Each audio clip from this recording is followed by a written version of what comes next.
আরে মাথার উইকটা পাচ্ছি না, দেখছো? কি বলতেছো? উইক পাচ্ছ না মানে রাখছো কোথায়? কি ব্যাপার, বৌমার রতন হয়ে গেল কিভাবে? বৌমার চুরি তো।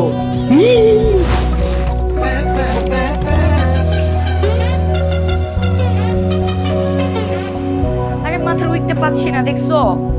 কি বলতেছো? উইক পাচ্ছ না মানে রাখছো কোথায়? আরে আমি কোথায় ফেলছি মনেই তো করতে পারছি না।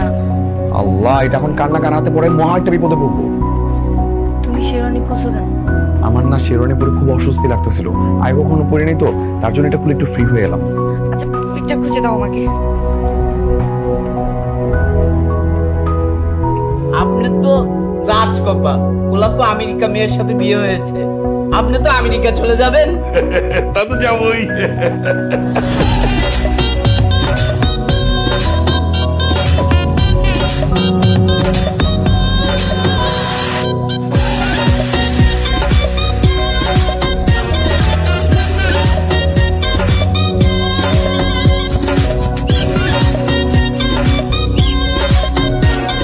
কি ব্যাপার, বৌমার রতন হয়ে গেল কিভাবে?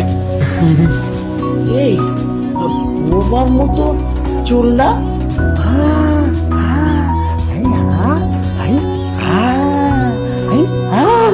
বৌমার চুরি তো। ও কি বলছে আমি সবই বুঝতে পেরেছি। ও এতদিন এই কথাটাই বলতে চেয়েছিল, বৌমা এই চুলটা ব্যবহার করে। মানে আমাদের সাথে প্রতারণা হয়েছে। বৌমা আমেরিকার না। একদমই না। চলো তো, ওদের রুমে চলো, আসো।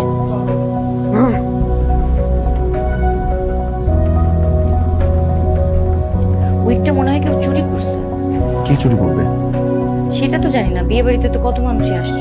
দোষটা না তোমার, তোমার একটু দেখে রাখা উচিত ছিল।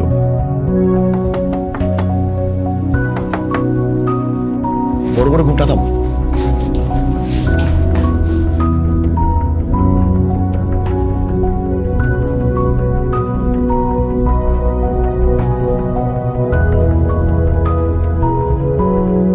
মা, বাবা, কিছু বলবা? কি ব্যাপার, বৌমা ঘুমটা পড়ে আছে কেন? বিয়ে হয়ে গেছে তো লজ্জা করছে। আল্লাহ, বিদেশি জেসির লজ্জা করছে। দাঁড়াও দাঁড়াও, বৌমার লজ্জাটা একটু ভাঙাই। রতন, রতন,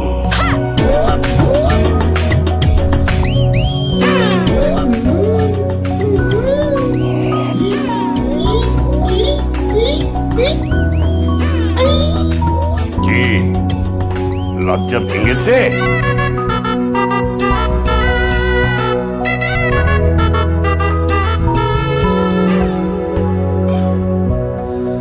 ধরা যেহেতু পড়েই গেছি, সত্যিটা বলেই দিই।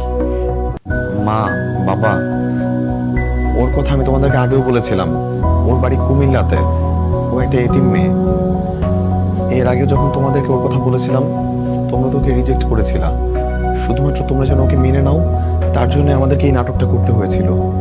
যতই নাটক করো না কেন, আমি এই বিয়ে মেনে নিব না।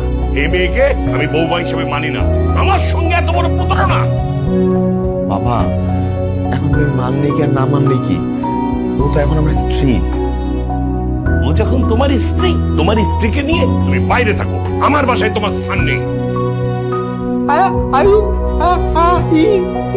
এই তুই চুপ থাক।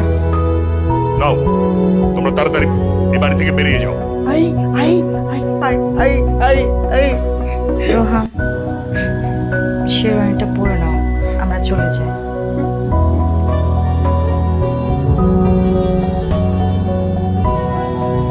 কি করবো বলো তো, কেউ তো বাসা দিতেই চাচ্ছে না।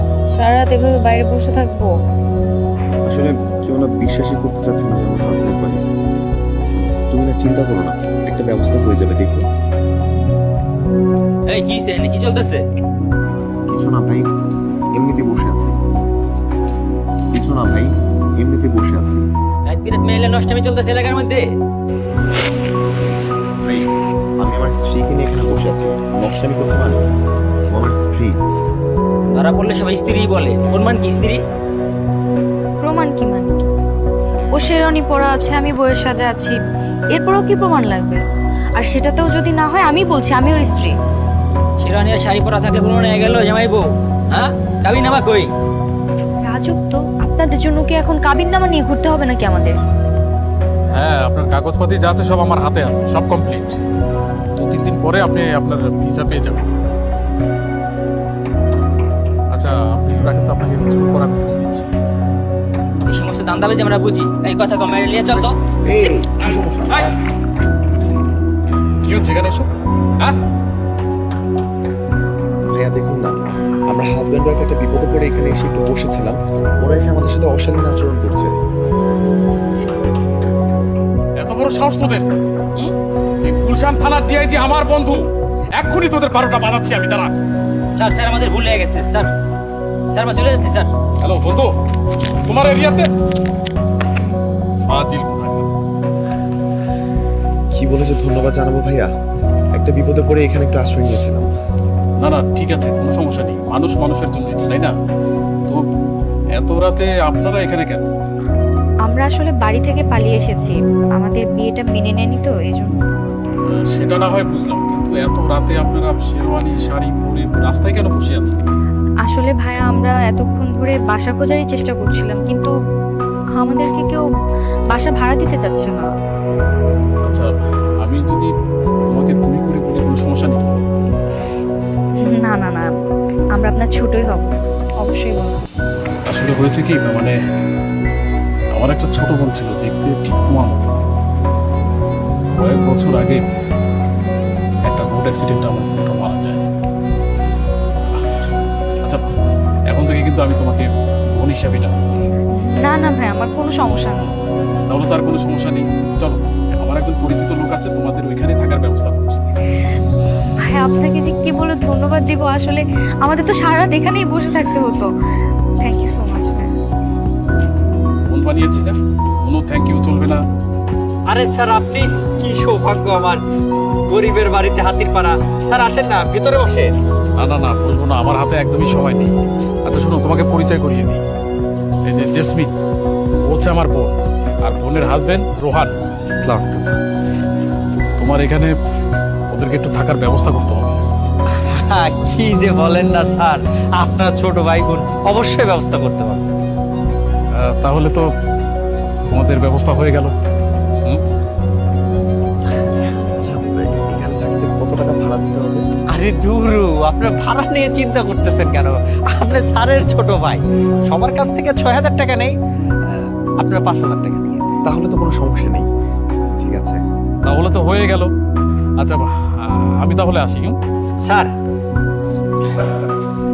আমার ওই দুবাইয়ের কাগজপত্র কি সব আসছে? ভিসাটা কি হবে? তুমি তোমার কাগজপাতি নিয়ে আছো, এ পর্যন্ত কয়েক হাজার লোক কিন্তু আমি দুবাইতে পাঠাইছি। এই যে 4টা-5টা বাসার পরে রবিন যে আমেরিকা গেল, কে পাঠিয়েছে? এই যে আমি পাঠিয়েছি। এগুলো ভুলে যাও কেন? হ্যাঁ, যাক, আলহামদুলিল্লাহ, তাহলে তো ভালোই হলো। স্যার, কালকে তাহলে আপনার অফিসে আসবো নে? আচ্ছা ঠিক আছে, আসো, কোনো সমস্যা নেই। ভাইয়া, কালকে আমরাও আপনার সঙ্গে একটু দেখা করতে চাই। আসার আগে একটা কল দিও। আর কুদুস, আমার নাম্বারটা একটু ওদেরকে দিয়ে দাও, ঠিক আছে? আচ্ছা, দিয়ে দিব না। আসেন, আপনাদের একটু রুম দেখাই, আসেন।